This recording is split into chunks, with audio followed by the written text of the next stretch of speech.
Okay, doesn't look like there's gonna get any, we're not gonna get any more participants. I'm gonna stop sharing the slide. And Joyce, if somebody else comes on board, can you please admit him in? Thank you, Joyce.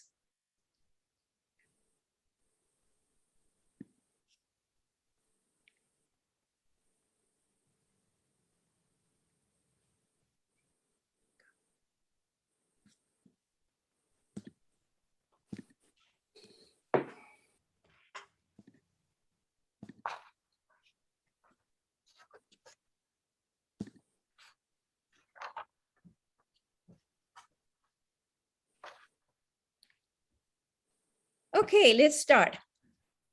Can you all see me? Yes.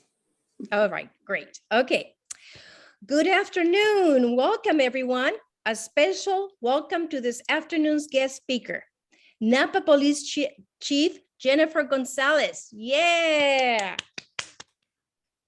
Before we continue with today's program, we have a guiding message to the Spanish-speaking participants. If there are any Spanish-speaking participantes, por favor, al pie de la pantalla hay un globo. Por favor, márquenlo y entren al canal de español para poder oír los mensajes, la traducción en español. Gracias. I am Yolanda Chambran, Vice President and Criminal Justice Reform Committee Chair for the League of Women Voters of Napa County. In this afternoon's program, you will first hear about the League of Women Voters Napa County, the League's Criminal Justice Reform Committee work. Ingrid Swenson will tell you about Chief Gonzales' background and accomplishments. Chief Gonzales will make her presentation. Joyce Kingery will read the questions you will be posting on the chat box during the Q&A portion of the meeting. And translations will be provided by Dalila Hernandez.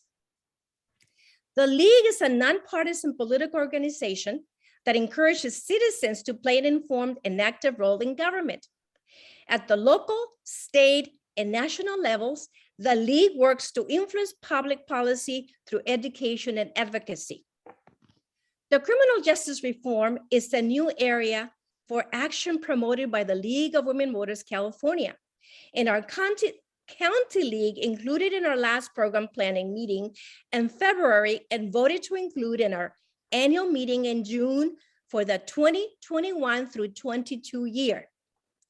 Now, let me share a brief description of the League of Women Voters California criminal justice positions and what it supports. A criminal justice system that is just, effective, equitable, transparent, and that fosters public trust at all stages, including policing practices, free trial procedures, sentencing, incarceration, and reentry. The elimination of systemic bias, including the disproportionate policing and incarceration of marginalized communities. Policing practices that promote safety for both law enforcement officers and the community they serve. To read more on the position, please visit the League of Women Voters California website at lwvc.org, position on criminal justice. And this website is posted on the chat. Ingrid? Thank you. I'm Ingrid Swenson. I'm a member of the board of the Napa League, and it is my pleasure this evening to introduce Napa's new Chief of Police, Jennifer Gonzales. Chief Gonzales has been with the Napa Police Department since 2015.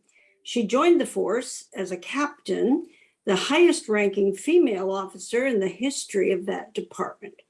She succeeds interim police chief Sylvia Moir, the first woman selected for that role. Chief Gonzales came to us after nearly 2 decades with the Chico Police Department, where she rose to the rank of lieutenant. She joined the Chico Department in 1995 after completing her education at Cal State Chico and Butte College Law Enforcement Academy. Special areas of study were Latin American studies and health sciences. After graduation, she also did executive leadership training at the Drucker School of Management at Claremont and attended the FBI National Academy. In Chico, she worked in patrol, administration, detectives, and youth services. In Napa, among other responsibilities, she oversaw the operations division, the dispatch center, acted as training manager, and served as the department's liaison to many other departments and community organizations. With her educational background, her extensive experience, and her many community connections, she is ideally suited to lead our department through the next phase of its service to the Napa community. She couldn't bring her 2 Australian shepherds to work, she told us, but maybe she will tell us their names. Welcome, Chief Gonzales. Thank you very much. Okay, as I mentioned earlier, Chief Gonzales, you'll have 30 minutes to speak and a 3-minute warning. Thank Okay. you. And so I'm just going to randomly go. Ready, go. Okay. I think all you right. covered a lot that I was going to tell you. I am very honored to be here and thank you for your time. Thank you for allowing me to come and speak with you. I'm sorry that it's not in person. I'm 5'5", in case you're wondering. And this is what I look like every day pretty much. So the honor of being the police chief in Napa is a big deal to me and to my family. I did not think that this was going to happen. And so for it to be here, my family is elated. In fact, my mom will tell anybody at the grocery store or anywhere else she finds someone, she will tell them what's going on. And I think the rest of my family does the same. I do have 2 dogs, Huck and Finn, Huckleberry and Finn. And they are my pride and joy of the mutt world. I also have a stepdaughter and I have 4 now grandchildren. We're in even years, so it's roughly 12, 10, 8, and then a 1.5-year-old baby girl. So the boys are the older ones, and then the princess, who has got everyone wrapped around her finger, is the 1.5 years old. So they still live in Chico. My mom is still up in that area, and Mel and I are down here. So we are very excited to continue my career in the Napa Police Department. And I will tell you that moving to Napa and moving to the Napa Police Department were definitely highlights of my career. I started my law enforcement career many moons ago when I was the ripe age of 18. Delia, am I speaking too fast? Okay, I have a habit of going fast, so slow me down if you need to. I was born and raised in the Santa Clara, San Jose area, so where Mission College is, was the family ranch. And my elementary school is across the street from what is now the 49ers stadium. So to give you reference points. And my grandfather was a laborer, and we lived on the ranch. And then when the family sold the ranch, we moved into town. And then eventually I moved out to San Jose, the east side of San Jose, where I lived until I was 18. At the ripe age of 18, when I knew everything, I went off to college to conquer the world. And I joined the Chico State Police Department, the on-campus policing. And I was a dispatcher, and I did some patrol work as a student employee. And that's really where I fell in love with my future career. I had lucked out in high school. I had a little taste of law enforcement. For those that maybe don't understand the impression that you make on young people in your professions, I will tell you that the person who really probably got me hooked on law enforcement in general is now retired Chief of Police Lucy Carlton. Lucy Carlton was a chief down in the South Bay, and I was a Girl Scout in high school, and she was participating in a program called Walk a Day in My Shoes, where students who express an interest in a specific field are partnered with an adult mentor, and that person gives them insight into what the job is. All of you, whatever your career paths have been, if you are looking to advance the next generation in your field, I'd highly recommend you look at the youth services and what different programs are out there, because that's what got me hooked. I was able to get exposure, get experience. I wasn't old enough to go on a ride along because I was a little high school kid. So when she brought me into the police department and I saw the uniforms and I saw the formality of the department and I saw the unmarked Camaro, I was hooked. And I was convinced that's where my future lied. So I moved on to college and got a job at the police department. And I was lucky enough to connect with 2 officers there that became career mentors for me. And again, if you ever don't realize the impression you make on future generations and young adults, what you do and how you treat the young people that come into your professions on day one, you don't know what you're creating. You are creating somebody that either has every opportunity in the world and they feel supported, or you're just busy and don't realize it and perhaps shun them, and that turns them off to the profession. So our actions and our words really make a difference. And I took that on throughout my career, that understanding of that approach to people. We are in a role where sometimes people don't want us in their lives, but they need our help. And when it comes to police work, if you think about it, we don't get invited, other than COVID, we didn't get invited to birthday parties unless they were to be broken up. Folks call us sometimes on their worst day, sometimes when it is their worst moments, sometimes good people that are just making bad decisions and our paths cross and we have interaction. So folks don't always want us around when we have to be there. And that is a challenge, and certainly a mindset for law enforcement officers, is to realize that we are humans helping humans. And we have an opportunity to connect with people, even sometimes on their worst day, when they've tragically lost a family member, or they've been victimized, or they've been the offender. And it was a decision that they probably wouldn't have made under different circumstances. Then there's times where people are career criminals, but those are not normally the folks that we interact with. That's just the occasional person. So I would say that some of the mentors and some of the folks that I have come across in my career have definitely helped me prepare for what we are about to embark on together in this near future within law enforcement, and how Napa Police Department can serve you, and how we have served in the past and what we will continue to be doing in the future.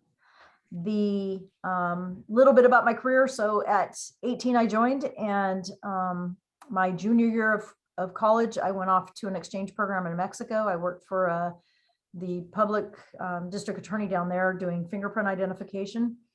I moved back home and went straight into law enforcement academy. So I took a leave after that and had to come back and finish my degree, which was kind of a hassle. I was already a police officer, and then I had to come back and complete my degree. And then I started as a police officer for the city of Chico, and was very lucky there. I've been a school resource officer, a patrol officer, field training officer. I promoted to sergeant, and I did professional standards, which is internal affairs and pre-employment background investigations. So checking people and their backgrounds before they start the career, and then accountability for folks that make decisions that are not appropriate within their career, or investigating those allegations. Then I moved on to a patrol watch commander, where I was responsible for all the patrol officers, the ones you see in uniform, in the black and white cars. And then I moved over to an investigative role, where I oversaw the investigations unit. And at Chico, the investigations unit included the primary investigators for property crimes, body crimes, that type of thing, sexual assaults. And then we had the school resource officers, the gang unit. We had a variety of different types of cases that I oversaw. In 2015, actually it was in late 2014, a friend of mine down here that works for a police department in San Rafael told me about the opening in Napa. And so we looked at the opening and the recruitment process and thought, wow, that would be an amazing opportunity. I had been to Napa twice in my life prior to applying for the job. The first time was during my maybe freshman or sophomore year of college. I came down here doing a project at Napa State Hospital. It was an exchange program, a volunteer exchange program with the campus. And those The purpose of that program was to monitor or learn about the youth program that was at the hospital. I don't know if they still have that program there, but it was for incarcerated youth at the Napa State Hospital, and watching the children that were detained there communicate. Often they would get in trouble, they'd get put in their own corners and they weren't allowed to talk. And watching the kids create their own sign language and communicate showed me there's some power in the brain there. Don't underestimate folks because they got into trouble or because they were held accountable or they were incarcerated. There are some brilliant minds in all places of this world, to include those that have been incarcerated. And they have something to contribute to the world. It's just a matter of harnessing that energy. Then the second time I came to Napa was because my best friend got a divorce and we went wine tasting. It was a venting session. So those were the two times I had been to Napa. Beautiful community. I knew it was a safe community. It very much reminded me of that down home feel of what I had grown to love about Chico in the 90s. Chico was a small town with a very good community engagement. We had community members that cared, that were interactive, that wanted to see the community thrive. And so coming to Napa felt like home. I considered Chico my home because I had left at the age of 18 and didn't return. And I had been in Chico for 23 years. So Chico was home until I moved down here. And then, wow, we hit the ground running, and this community has embraced us since we got here. And it has just been wonderful. I got to work for Steve Potter as my first boss in Napa. And those of you that know Steve Potter, he's all that and a bag of chips. He has been a wonderful boss to have. And my career within the Napa Police Department has been to oversee pretty much the administrative side, which is all of our communications department, property records department, and the budget stuff and legal support. And then the operations side, which is all the police officers and all of the roles they hold. So I've had oversight of both sides of the department. And now as the chief of police, I have oversight of the entire department. And we are finding new ways to communicate with the public. COVID, like for all of you, COVID hit us pretty hard in the sense that it took away our natural ways to communicate with the public. We've always had our social media and those types of connections, but we didn't have the day-to-day interactions that we were used to. We weren't going to community events. We weren't going to fairs. We didn't have the downtown barbecues and the things where we normally get to interact with folks. So what we found was kind of creating ways for us to communicate with folks, not just in social media, but doing drive-by birthdays or the drive-through graduations with the high schools, and getting folks to come outside of their homes and meet with us, trying to keep our staff protected, especially in the beginning when we didn't know what COVID was about, is we were asking folks within the parameters of the law to come outside of their home and speak with us so we could be out in fresh air. We reduced our enforcement stops to reduce some of the exposure to our officers. We closed our front lobby, which was completely unheard of. We were not real comfortable with doing that because that's a lot of our community comes to receive police reports, to file reports, things like that. And so closing the lobby meant we were closing our doors to you, and that just felt really weird to us.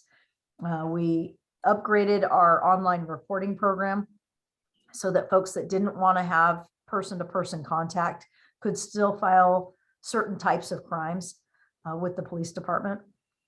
And with COVID came some budget challenges for the city. Majority of our budget comes out of general fund. And so we ended up freezing 8 police officer positions, 1 captain position, and 3 dispatcher positions. And that took an impact on us as well, right? That was the number of people that can go to calls and all the specialty positions that we have. So, and then I'll tell you that we actually have a group of officers that were hired during COVID, kind of our COVID babies, and they are learning how to connect with the community. You know, what they would normally find in the first few weeks of their careers here, they're now getting into it a year, 19 months later. And so they are out there learning how to make traffic stops, how to connect with people, how to interact on calls for service and not just be at a distance with folks. We're still using our masks as appropriate, and vaccinations were offered to our officers. We are not all vaccinated, but A large portion of our staff have been vaccinated. All of them have had the options. And so now we move into how we can police post-COVID as we come out of this together. And a priority for our department, as well as law enforcement across the nation, I will tell you, when stuff happens across the nation that upsets you, I can guarantee you we are upset as well. George Floyd made us sick, and I would have loved to have been on his jury for the officer, because there is no reason for violence that is unnecessary. If the threat is not imminent, there is no need for use of force. California law has changed, and our officers have been trained on implicit bias, on crisis intervention. It is important for us to ensure that our officers have every tool they can and training that they have, and our dispatchers get as much information pre-incident so the officers know what they're going to when there's a call for service to help them make decisions. And our supervisors are trained on that as well, and taught to intervene. All of our staff is expected to intervene, not just by law, but by our department expectations. It is important for us to build trust and have legitimacy with our community, to have policies that represent the needs of the community and the appropriate supervisory oversight. We are trying to use technology. We're trying to use social media to communicate with folks so that our public is as informed as they can be about our department. And we're looking at new ways, innovative ways, and or just going back to some old school tricks when it comes to community policing. And how can we get our community involved in public safety? The police can't do it alone. It's almost like asking a teacher to be the only one that teaches children, right? It really does take a village to help raise a child. And I would say to make a community safe, it takes all of us. And so that's why I'm very appreciative to be invited here today to speak with you about that, because there might be ways that you can help us. Another thing we are doing with our staff is really working on officer wellness. We know that healthy officers, both physically and mentally fit officers, are stronger and they're a better asset for our community. So we have worked on training and education for officers related to their wellness, for crisis intervention, both for staff and for the public, as well as working with individuals with disabilities, and finding different ways for us to communicate. The officers have gone through some mindfulness training. We have mental health resources and online resources available to them. There's an app called Cortico that we use throughout the county. And then we're working on some management, life skills management training for them to help reduce stress at home as well, because we know if they're stressed at home, they bring that to work. If they're stressed at work, they take that home. So creating an overall umbrella to help officers and some of our dispatchers and other staff really take care of themselves so that they perform better and they are able to be better servants for you. So one of our challenges right now is, as we come out of COVID, how do we as a community learn to repopulate together? And we have seen some challenges with this. In stores, we've had some incidents where folks do not get along just because they're simply together. You've seen the internet posts, I'm sure, of what's going on at airports and how people are behaving. My encouragement to you is, as you go out into the world and you work with your social circles and your professional circles, is please remind folks to be patient. We haven't had human contact for 19 months and now all of a sudden we're expected to get along. So bringing patience to the table really helps reduce stress. It really improves public safety. We're asking that, we have trying to find ways to be around each other again and to build tolerance and support of each other so that we can get back to what Napa has always been, which is that great downtown family atmosphere, that community engagement, so that we have a way for us to, as a police department, be part of that community. And we would love to find ways to interact. If you guys have special events or things like that, you're welcome to invite us. We won't break up the party unless it's a problem. So we're happy to be part of the Napa community. We're very grateful for the jobs that we have and the opportunities that we have as a police department.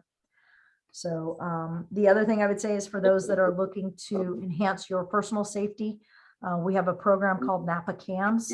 Short It's leash. a camera program that if you want to, you can coordinate with our officers and provide a link to your camera systems. And then that way, if you ever had a crime or you were in an area where a crime occurred, we would know that you had a camera system, so we could ask you for the data from the cameras.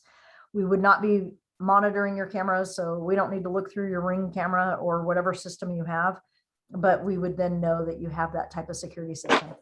Where that has been useful in the past is when crimes have occurred, our staff has gone to those who are already part of the Napa Cams program and received your cameras that may have exterior facing views and received that information for cases for prosecution and or for the investigation. What's her name? Brent's So it's wife. a joint public-private No, program. removed from the database. Excuse me, Remove. somebody, sorry, somebody, Deborah Dolman, can you please mute yourself? Yes, Thank apologize. you. Sorry. Okay, thank you.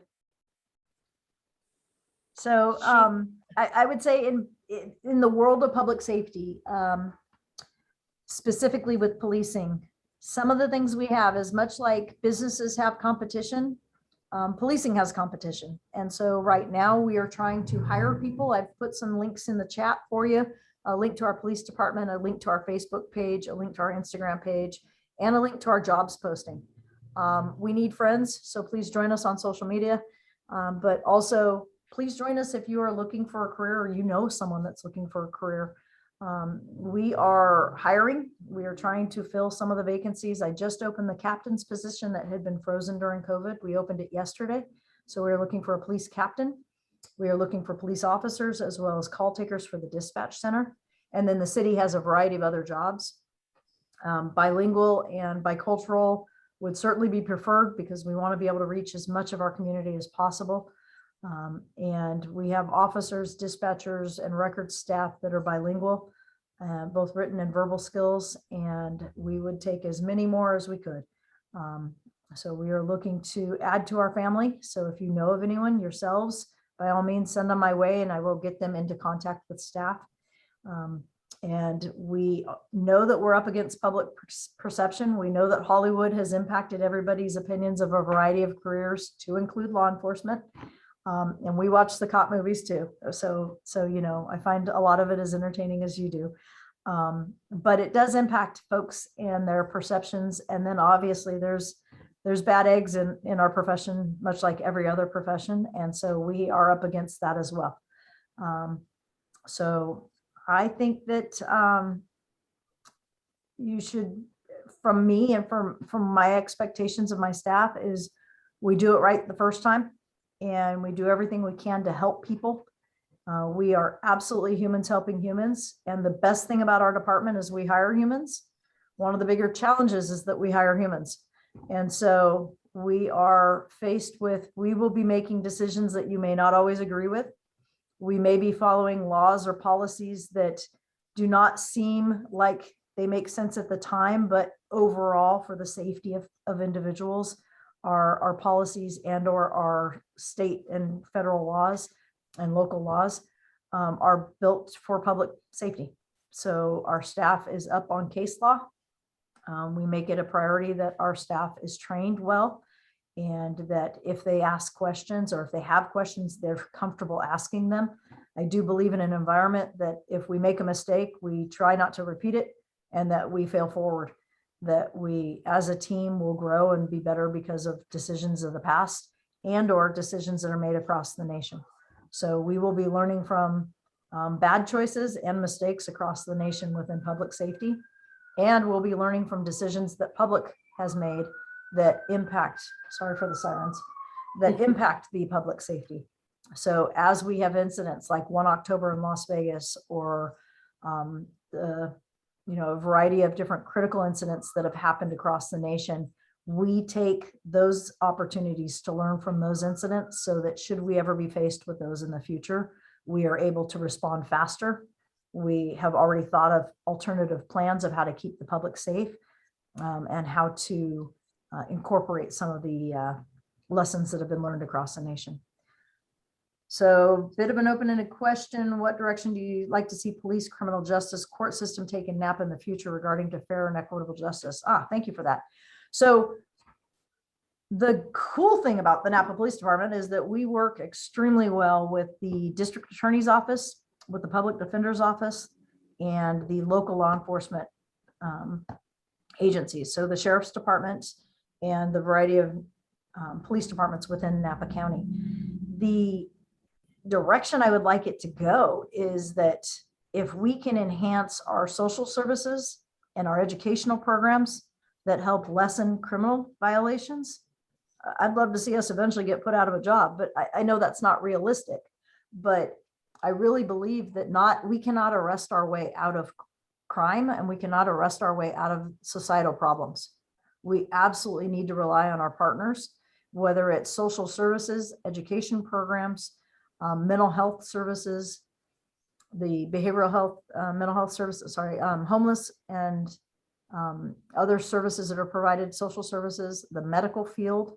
There are a lot of things that law enforcement could certainly use help with, including this league, getting out there, getting engaged, helping get other people to realize and utilize some of the social services that are out there is a big deal, because it's some of the challenges that we have in our community is that we have a lot of social services, but they are not all being utilized to their capacity.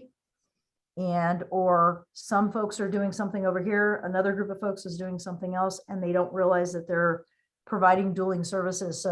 So folks aren't really getting the best bang for their buck. So really coordinating, I know that you're probably engaged, like many others in the community, engaged in a variety of social groups.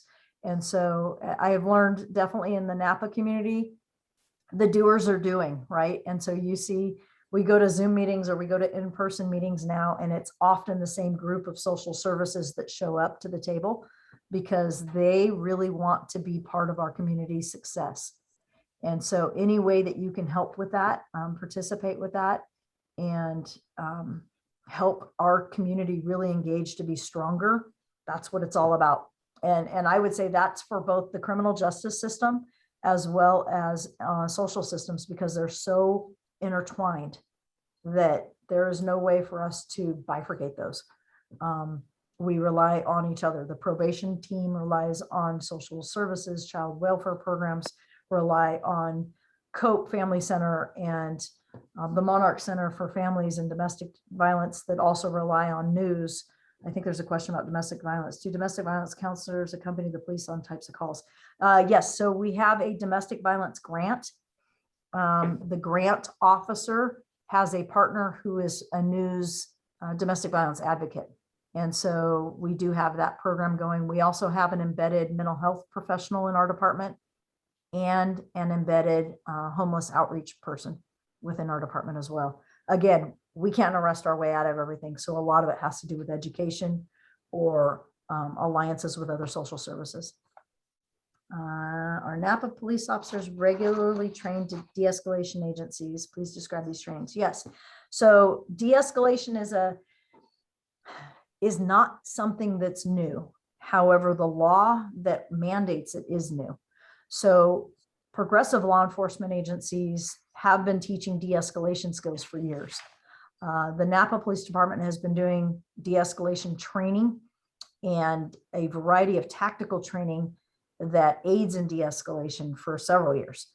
In fact, they were doing it before I got here in 2015. So almost 7 years ago, they were doing de-escalation training prior to that. And I was actually, one of the things I was impressed about when I first got here was the style and manner in which officers approach critical incidents or tactical incidents. We have something called a contact team. It used to be a different name, but now it's a contact team, where some of the de-escalation, some of the challenges that we've had in policing is communication. And if you could imagine yourself in a moment of crisis, whatever that crisis may be, whether it's criminal or mental health or whatever it may be, that moment of crisis, you're probably not thinking as clearly. You have tunnel vision, your hearing is lessened, you're very susceptible to flashing lights, loud noises, people yelling. And so having our officers trained to kind of slow down the roll of the scene and really take control of time and provide people some breathing room and some space. And we have added tools to our department that, while they may be seen as weapons, they are not lethal weapons. So back in the day, the officers had a baton or a club back really far back, and they had a firearm. And then we evolved into, we've added tasers, we've added pepper spray or oleoresin capsicum spray. We had nunchucks at one time in our department's history, which I thought was super crazy because I would have hit myself way before ever being able to successfully use them. We have a beanbag round now that is a less lethal round that we can use in lieu of lethal force. And we've been very successful in using our verbal skills and training officers to talk people into compliance. A lot of the de-escalation training, to include crisis intervention training, to include learning to speak with individuals with disabilities. We had a full day of training just with an expert on autism and learning how case investigations could go with an individual that's autistic, especially children. And it's not always crime related, right? So maybe it's an autistic child that ran away or was missing. And so what steps could public safety, law enforcement, fire department, and paramedics, what steps can we use to help relocate the child and reunify them with the family? And where else can we go for what resources are out there? Really training our officers on LGBTQ concerns where individuals may not feel safe, immigration concerns where individuals may not feel safe and don't want to report a crime because they're afraid of their immigration status.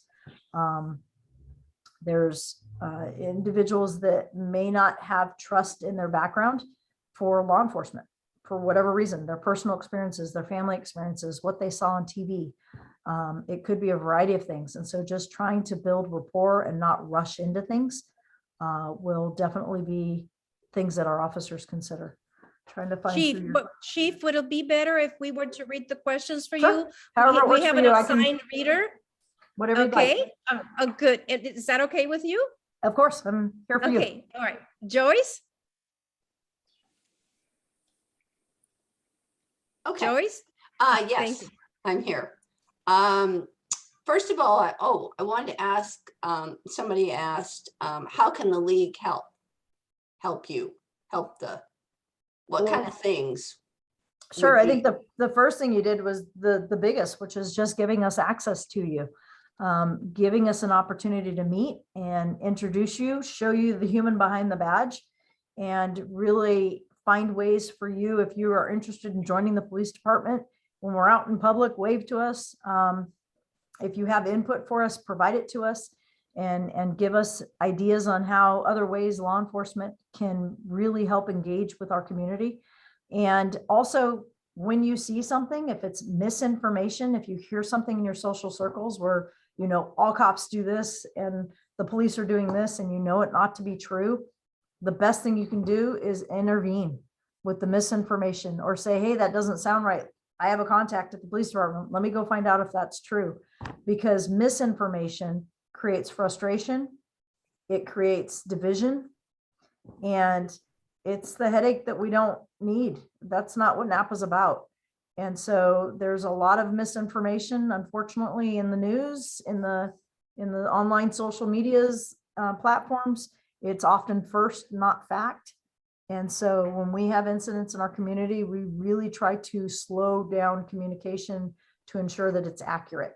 We do not want to be out there spewing misinformation. So we will reach out to our partners as well if we hear something. And so if you hear something, by all means, feel free to reach out and help us in that way and correct misinformation. Thank you. I don't know if you answered this one already, is how one of our members wants to know how she could get statistics of the arrests in Napa and how often are the numbers updated? So we provide our information. It's actually across the nation, but we use uniform crime reporting. We are actually moving, and this is something for you to be aware, and it's going to happen across for everybody, but Napa Police Department starting collecting new data in the beginning of January, so January 22. Currently, we have uniform crime reporting that collects stats based on the type of crime. And in traditional format, if there was an incident, say a felony battery case, and it was one offender and 4 victims, the case would be 1 felony battery for our stats. Coming up in the future under NIBRS, and we're doing RIPA data as well, which I'll tell you about in a second. But under that, it would be 1 offender, 4 victims, and each victim is going to be a separate incident. So you will see our crime spike based on the numbers. But the reality is it's a different reporting system, and it's our new required reporting system. So we will be collecting that information. Our records personnel put that information together, and they're the ones that put it out. So if you would like access to it, I don't know if we have it on our website. I'll have to play with that to see where if that's located there. But we do put out our stats regularly and make them available as well. And then the second part of that, I'm sorry. Let's see. No, I think that was all Okay. she wanted to know is how she could get hold of the statistics. Yeah, I'm trying to see if we have it on our website. I'm not sure if we do, but Yeah. I'll see if I can find a link for it. If somebody wants to get in. Okay. Okay. Let's see here. Oh, are there any, I think you've already answered this, but are there any plans to add female and multilingual officers? Are you actively recruiting people of color? Maybe you haven't answered the second one. I will take anybody and everybody that is a good human that wants to be a police officer and make this a better community. We recruit and we try. So one of the challenges quite often, especially people of color and even some ladies, I will say, if you do not have a representative where you can see yourself being that one day, then it's hard for you to see what you can be, what your potential could be, unless somebody really opens the door and helps you see your potential. That includes teachers, that includes everybody. So as we grow as a community, we have people of all color, all ethnicities, all orientations at our department. And we are open to anybody and everybody that wants to be a police officer, dispatcher, records personnel, all the different positions we have. Absolutely. The more the merrier of every type. And the better we can serve, the more languages we can speak. So for those that are multilingual, absolutely, we welcome that. And we encourage it with our school resource officers to really promote that in the schools, because they are having positive interactions with the police officers, not stressful ones, not ones that are necessarily crime related. And so the officers can start talking about their careers and being role models for the kids as well. That's great. Newsom just recently signed into law SB 2, which establishes a fair and balanced way to hold officers who break the public trust accountable for their actions and not simply move them to a new department. Do you favor this legislation? And if not, why not? So SB 2, and I think there's another one, 16 is the other number. Yeah, I think SB 9, maybe, well. Yeah, I mean, there's a variety of them that were signed recently. Yes. So here's my opinion. This is a position that absolutely relies on public trust. And without trust, we have failed as a society. So the officers, again, will make mistakes over the course of their career. I am not perfect. I have made mistakes over the years. I will likely make mistakes again in the future, but my mistakes will be not malicious, not intentional, and not horrific to where I harm people. When you get to a point of that public trust where officers are out doing things that are blatantly wrong, and harmful to our community, we do not need them to be in possession of a badge. We do not need them in our department. And there are laws and there are police officer bill of rights, and there are different things that make it a little more challenging to hold officers accountable to the point of termination. But there are steps that can be taken, and I'm absolutely for those steps. Like I said, there are officers throughout my career that I've seen across the nation that I do not want them associated with law enforcement.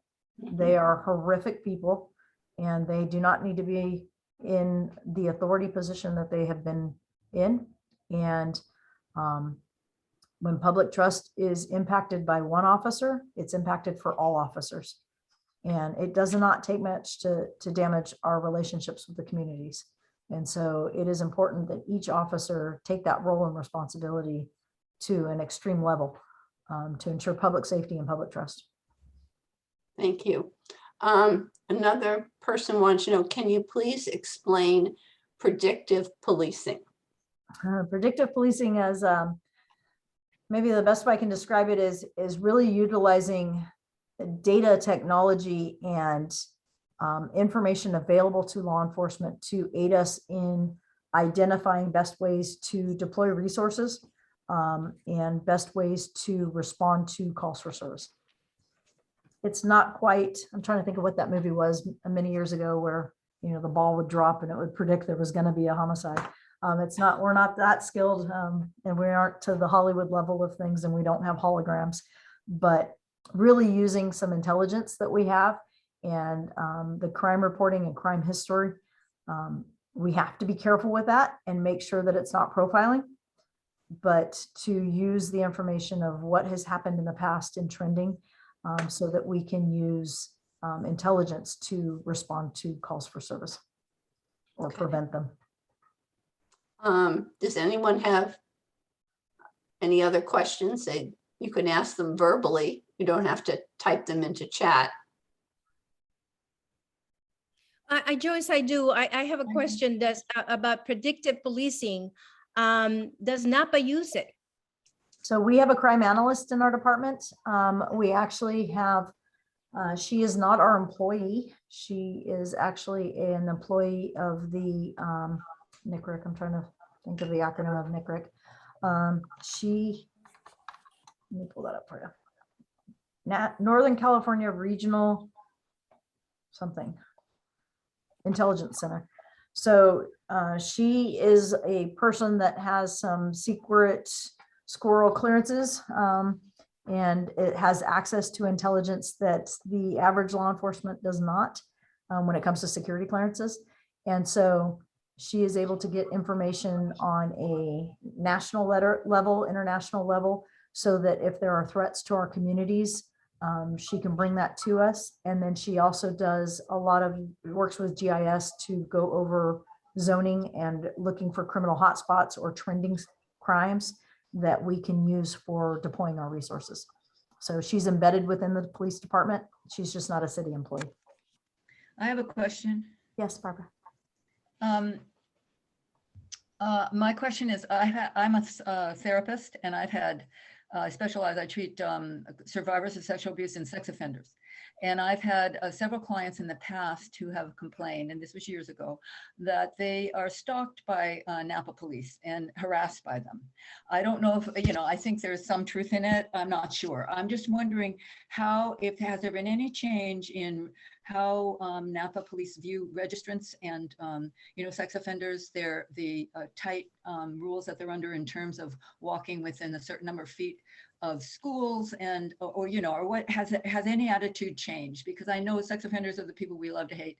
And, and I understand that, and I'm not criticizing. I just wanted to know if there's been if you are aware of that, because I've had several clients tell me that. And if there's been any attention paid to how to change any attitudes that there might be towards sex offenders living in the community. I don't know that there's anybody I love to hate. Other than maybe an ex-mother-in-law. It's a whole separate issue. But, when it comes to sex offenders, there's a difference between I actually have my best friend's family member that is a registered sex offender, and I was raised pretty much in his household, and I absolutely love that guy. But there was a decision that he made that was not healthy and put somebody else at risk, and he was held accountable for it. But yet he's still an offender and he's still a registrant. We do now have designated investigators that work with the registrants and do their regular monthly registration or annual registration, depending on their qualifications. Megan's Law, I think, definitely made a change in our intelligence and or what we share with the public. Not all registrants are on Megan's Law, but we have to consider that some community members will use that and abuse that. And so we have actually finding ourselves in positions where we protect registrants from the public. As for their being harassed, I think that would be a case-by-case basis that I'd want to look into the actual allegations as opposed to painting with a broad brush, because registrants become known to police officers. And like anyone else, once you become known to a police officer, the officers are going to say, hey, what's going on? What's going on, Ingrid? And hey, I know you by face, so I'm going to make eye contact with you. And that is not necessarily harassment. That's just kind of eye-to-eye human contact. I'll say the same thing happens in schools. We have a relationship that gets established, good, bad, or indifferent. We have relationships that get established with kids. And as they grow, we see them out in the streets. And I was definitely this police officer. I had my group of kids. I had a gang caseload when I was the school resource officer. So I knew my young gangsters that were, 12 to 14 years old at the time. They grew up. I was still working the streets. I'd go to a bar. There was a bar fight. And it's like, hey, so-and-so, come over here. What are you doing down here, man? Get out of here. You're going to get in trouble. So holding people accountable because we've built relationships with them is very different than harassing. I But I agree. will tell you, I was one of those officers that if I saw you and I knew you, I'd acknowledge you by name. That's very helpful. Yes, thank you. But I want to, have you had any trouble interfacing with the new tiered registrant laws that were passed a couple of years ago in Sacramento? I haven't, Okay, but I'm not doing the day-to-day work with it. So I could ask my investigators, okay. but yeah, no, I haven't heard of anything that would rise to the need for us to make administrative changes or policy changes, or was wondering provide how you- additional resources to our officers. I'm sorry. I was wondering how you were adapting to that new tiered system, because that used to be just every year, forever and ever for everyone, but now it's different. Right. Are there state state instructions about that, or is each county on its own, or what? No, the officers have the latest training. I just don't have it because I don't work with them every day. So Okay. yeah, we have assigned investigators, and because of the size of our department, we have a lead investigator, and then we have his backup in case he's out of town for training or vacation, so that we have people that know what they're doing. And then our record staff is also provided training because the registrants will come in and check in, and then they'll wait for their appointments. Thank I you think there's one more question. And Joyce, can Yeah. you read it? I don't see Sure. it. There's a Yeah. question from Connie, and then we're almost 6:30. What do you think the police department's biggest challenge will be in the next few years? And And then another one about, what if you had a choice, where would you put, what would you put in your budget? Okay, I think they're kind of related. So one of the biggest challenges I'm seeing in law enforcement right now is straight up recruitment. Wait till my friends go by for a second. Real life here. We have single pane windows here, so we hear everything that goes on outside. So I would say one of the bigger challenges that we are facing right now is recruitment. Finding quality people that want to do the job, that want to provide a service, that kind of have that higher calling where it's service over self. We're really seeing a challenge with that, especially with the advent of social media and all about me, and really seeing how narcissism and ego supersede the importance of taking care of other people. And so I'm really picky when it comes to hiring police officers. We are short-staffed. We need bodies, but we also don't need to reduce our standards just to get a human in the seat. And so over time, I think in the future, police officers are well paid, and we have really good benefits, but there are risks to the job that other professions that are equally or better paid and have equal benefits do not have the risk. And really, a policing career isn't sexy anymore, right? It used to be military and policing and those types of, and teaching were sought after public service positions that when I tested, there were 400 people applying for the job. Now we're lucky if we can get a few, 100, I'd be stoked, but that's not going to happen. You know, we now are lucky if we get 20 that show up. And then when we go through the testing process, those 20 go into interviews and maybe 15 show up. And then 10 of them pass the physical agility, and we haven't even made it to the interviews yet. And then by the time we get into background, we're looking at 2 or 3 people into a background and they don't pass. We are asking people to come to us with an unsullied life, but we're also asking them to have some life experience so they can relate to the community they're going to serve. And that gets difficult. The legalization of drugs really adds to the complexity because drugs are legal for community members, but for police officer candidates, they can't have drugs in their background or, you know, within timeframes, depending on the drug. And so that confuses some of the younger generation that are coming into the field of, but it was legal. Okay, but not for us, you know. And so having our pool of candidates dwindle to nothing is a challenge. Mhm. So. Wow, wow, wow. Yeah. Thank you so much. It's been Absolutely. 6:30. Everyone, thank you so much for attending this afternoon. A special thanks to Chief Absolutely. Thank Jennifer you. Gonzales. Let's give her applause, please. Thank you so much. And as a gesture of our gratitude, Chief Gonzales, we would like to offer you a 1-year membership subscription to our league. Remember, any person 16 years or older, male or female, may become a league member. Please visit lwnapa.com to become a member. Thank you again. Thank you Good very much. Thank you for your time, everyone. evening, I do everyone. appreciate Yeah. it. Thank you. Okay, Thank you. All right. thank you. Bye-bye. Bye-bye.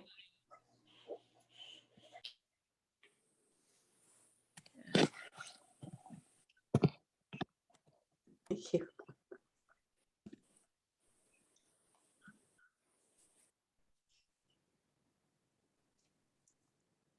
See you tomorrow. Okay, yes, Yeah. so we have a Criminal Justice Committee meeting tomorrow. See Yeah. you, Bobby. Yeah, Joyce, Ingrid. Dalila, how did it go? It went great, thank you. Okay, all Mhm. right. I noticed my daughter was here. I didn't get a chance to say hi to her. I guess she left already. Mhm. Vanessa Luna Shannon, she left. And a person, yes, yeah. Okay. Wonderful, thank you. Wonderful. Thank you so much. Okay, Bye-bye. ladies. Wonderful night. Bye-bye. Bye. Bye.